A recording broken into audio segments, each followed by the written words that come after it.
Hi out there, it's Odin with Rainy River Outfitters. I'm going to update you guys on the Honda Pioneer 1000. Don't forget to like and subscribe and help me grow my channel. Check it out. Middle of October. The reason I purchased it was because of the snowplow, the utility, and I have other vehicles. I have other videos up that talk about exactly everything that has gone into the 2022 Honda Pioneer.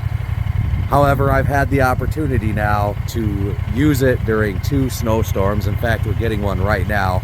And I want to talk about the few things that I like and a few things that I don't like about it. So, it's been so reliable. No matter how cold it is, I've always been able to go out and fire it right up, let it warm up for about 5 to 10 minutes, and then it's ready to go. And it pushes snow without a problem. It literally has 0 issues with it. The dual clutch transmission in here is phenomenal. It gets a whole lot done. If you want to stick it in one gear and really keep it in there for some of the deeper, heavier snow, it's possible to do. And it's fantastic, really.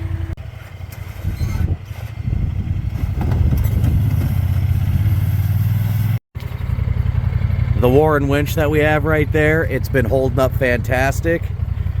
And I've paired it, of course, you guys have seen this before, but I want to just show it again. We've paired it with the KFI Pro Poly. But what I want to really talk about is I want to get inside of here. Now, it's a little bit messy because it is winter time. As you can see, I've got 1,528 miles on it. And it's been wonderful the whole time through. A few things I'm not really digging is, and it's my fault really, I don't have a windshield wiper on here. I think I'm going to go ahead and I'm going to get one and see how I like it. Another thing that is not really all that awesome, especially for winter, is right in here, you get a lot of cold air blast right through these shift knobs. And I know people have complained about that in the past, but it really is kind of a pain in the ass if we're going to be serious about it.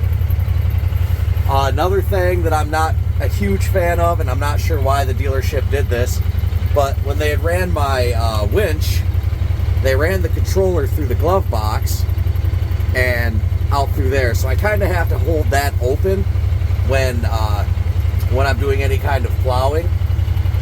I've got the nice rear view mirror on here. It does well. It's really wide. It's phenomenal actually for what I need to see when it's, you know, when I'm looking around. But again, it gets kind of foggy in here. It's not absolutely horrible, but it's something that I guess I could deal with. Question for you guys, if you make it this far into the video, what are you guys using for heat inside of here?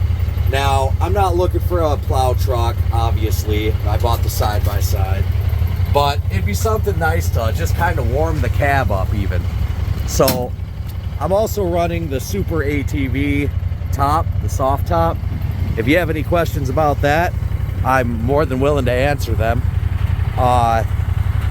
Anyway, yeah, all in all, it's been a really good, really solid, reliable side-by-side for me this winter, and it's had no problem pushing any of the snowfall that we've had, which is phenomenal because we've been getting pounded with snowstorms off and on, and it's ice and it's rain. But yeah, if you guys have any questions for me, feel free to go ahead and send me over a question. I've got my 1,000 subscriber giveaway going on too, so check that out. I appreciate all the support I've had over here. Until next time, don't forget to get out and explore the great outdoors.